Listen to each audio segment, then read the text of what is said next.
मृत्यु का देवता, यमुना नदी का भाई। वेद पुराणों में छिपे हैं यमराज के कई रहस्य।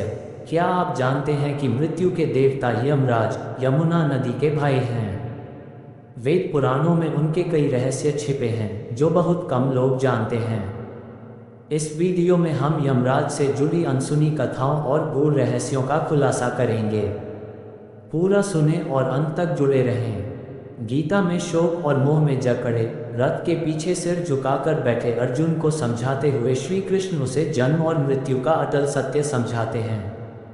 वह कहते हैं कि जिसने जन्म लिया है उसका मरण निश्चित है और जो मर गया है उसका फिर से जन्म लेना तय है। यहाँ वह मृत्यु और फिर जन्म लेने की बात कर रहे हैं और कहते हैं कि इसीलिए किसी की मृत्यु का शोक मिथ्या है। जातस्य हि ध्रुवो मृत्युर्ध्रुव जन्म मृत्स्य च तस्मात् परिहार्यर्थे न त्वं शोचितुमर्हसि। 2.27 महाभारत के एक और प्रसंग में मृत्यु की चर्चा होती है। जब यक्ष युधिष्ठिर से सवाल करता है कि सबसे बड़ा आश्चर्य क्या है, तो इसके जवाब में युधिष्ठिर कहते हैं कि मनुष्य हर एक दिन किसी न किसी को अचानक ही मरते देखता है, फिर भी यह सोचता है कि उसकी मृत्यु अभी नहीं है। जन्म और मृत्यु जीवन के दो सबसे बड़े रहस्य रहे हैं। आदिम युग के भी आदमी ने सबसे पहले किसी की मृत्यु को बहुत ही रहस्य का विषय ही माना होगा। जो अभी जीवित था, जिसमें हलचल थी और जो बोलने, हंसने, चलने, कुछ कहने में सक्षम था, वह अचानक ही ऐसा निर्जीव कैसे हो गया? इस सवाल ने जरूर मनुष्य को काफ़ी झकझोरा होगा। इसीलिए जब वह कुछ कहने, सुनाने और या अपनी जिज्ञासाएं बता पाने में सक्षम हुआ तो उसने मृत्यु का जिक्र भी बहुत विस्तार से किया। ऋग्वेद में सूर्य, चंद्र, इंद्र, अग्नि और रुद्र के साथ ही जिस एक और देवता का उल्लेख देवों की श्रेणी में हुआ है, उसका नाम यम है। यम यानी मृत्यु का देवता। पुराणों में आसानी से यम को मृत्यु का देवता मान लिया गया है, लेकिन असल में ऋग्वेद में यम खुद मृत्यु का देवता नहीं है, बल्कि वह धर्म का प्रतीक है और जिन लोगों को मृत्यु मार दिया करती है, यम उन्हें अपने लोक में रखता है। यानी यहाँ ऐसा लगता है कि यम और मृत्यु दो अलग अलग देव हैं, लेकिन पुराण कथाओं में यम को ही मृत्यु देने वाला माना गया है। इन कहानियों में यम की दिशा दक्षिण बताई गई है और वह इस दिशा का लोकपाल है। इसीलिए दक्षिण दिशा मृत्यु की दिशा मानी जाती है और सनातन परंपरा में सिर्फ एक ही बार दक्षिण दिशा की ओर मुंह करके खाना खाने का विधान है।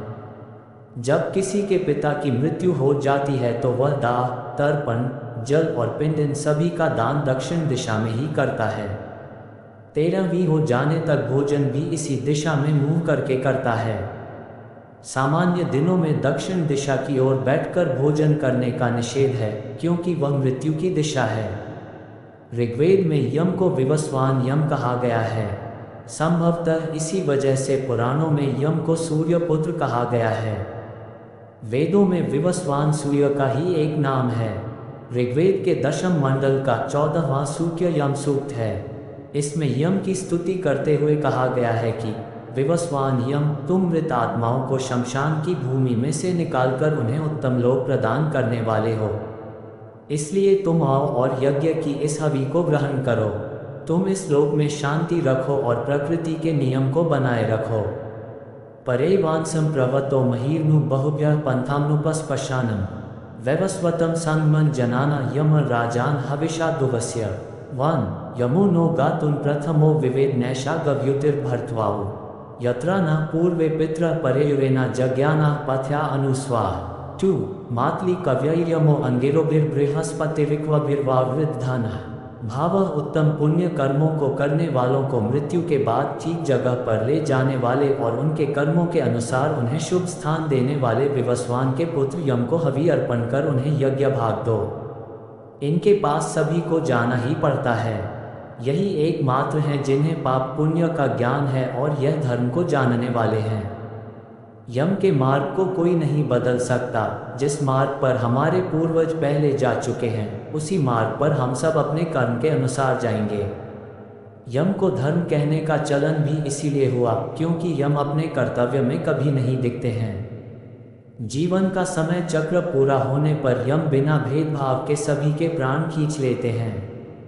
यही वजह है कि पुराण कथाओं में शिवी, युधिष्ठिर, विदुर और हरिश्चंद्र जैसे राजाओं को धर्म का अवतार माना जाता है। ये धर्म कोई और नहीं, यमराज का ही एक और नाम है। यम के जन्म को लेकर भागवत पुराण में कथा है कि वह सूर्य देव के पुत्र हैं। सूर्यदेव का विवाह विश्वकर्मा की पुत्री संध्या से हुआ था, लेकिन संध्या सूर्य का तेज सहन नहीं कर पाई और उनसे दूर रहने लगी। उन्होंने सूर्य की जुड़वां संतान यम और यमी के जन्म के बाद अपनी ही एक छाया को प्रकट किया और खुद पिता के घर रहने चली गईं। इस तरह सूर्य की 4 संतानें हुईं। संध्या से यम और यमी, छाया से शनि और ताप्ती। वेदों और उपनिषदों में यम को सत्य और धर्म का प्रतीक बताते हुए उसे ही सबसे ज्ञानी भी कहा गया है। जीवन के असल मूल्य को समझने और समझाने वाला यम ही है। इस बात पर कठोपनिषद की वो कहानी भी मुहर लगाती है जिसमें एक 7 साल के बालक नचिकेता को यम ने ही जीवन के गूढ़ रहस्यों का ज्ञान दिया था। कहानी कुछ ऐसी है कि नचिकेता के पिता वाजश्रवा ने एक बड़ा यज्ञ किया और अपनी सारी गायें दान करने का संकल्प लिया। वास्तव में ये गायें बीमार और बूढ़ी थीं। नचिकेता को यह अच्छा नहीं लगा। वह अपने पिता को दान से रोकने लगा और कहा कि दान तो अपनी प्रिय और उत्तम वस्तु का करते हैं। आपके लिए सबसे प्रिय तो मैं हूँ, तो बताइए मुझे किसे दान करेंगे।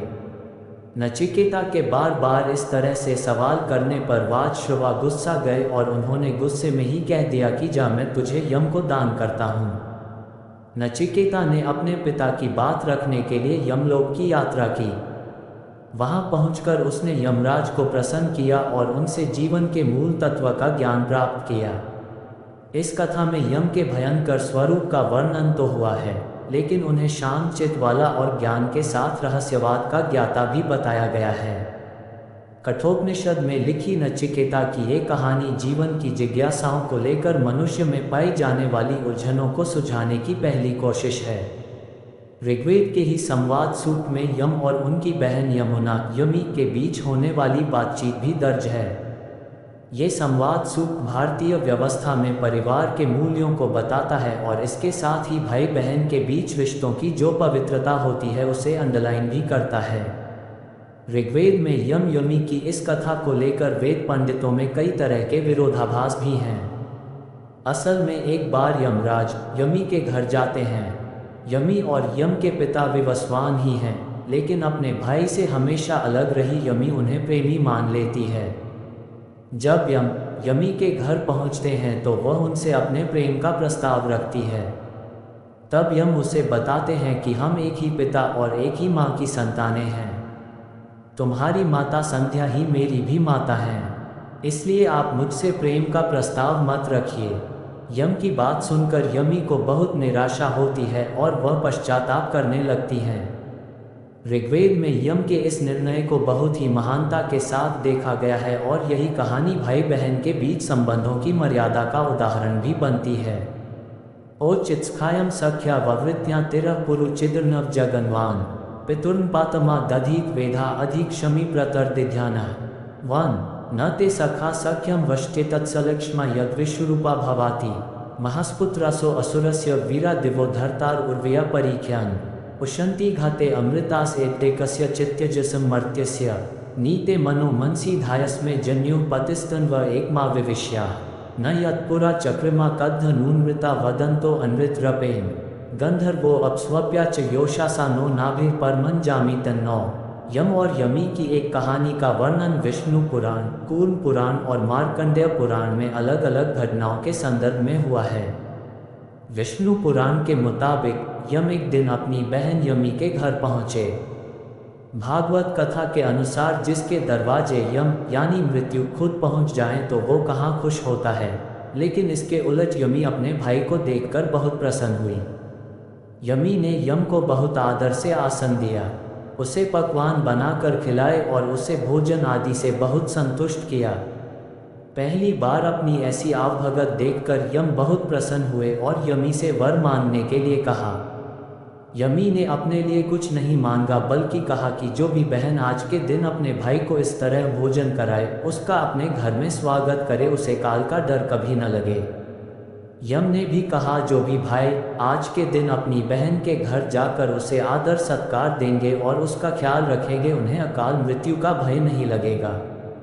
पुराणों में यमुना नदी के बनने की कहानी भी यम यमी के इस मिलन से ही निकलती दिखती है। जब यम ने यमी को बताया कि वह उसका भाई है और इसलिए वह यमी का प्रेम नहीं अपना सकता, तो यमी को बहुत दुख होता है। वह पछतावा करने लगती है। धीरे धीरे उसकी देह गलकर जल में बदलती जाती है और इसी जल की धारा से यमुना नदी निकलती है। यमुना नदी की प्राचीनता गंगा से बहुत पुरानी है। यम यमी की इस कथा के बाद दीपावली के बाद पड़ने वाली यम द्वितीया के दिन का काफ़ी महत्व है। इस दिन भाई बहन के एक साथ यमुना स्नान का महत्व है और नदी किनारे ही कुछ भोजन बनाकर खिलाने की मान्यता है। उत्तर भारत के कई क्षेत्रों में ये परंपरा चली आ रही है।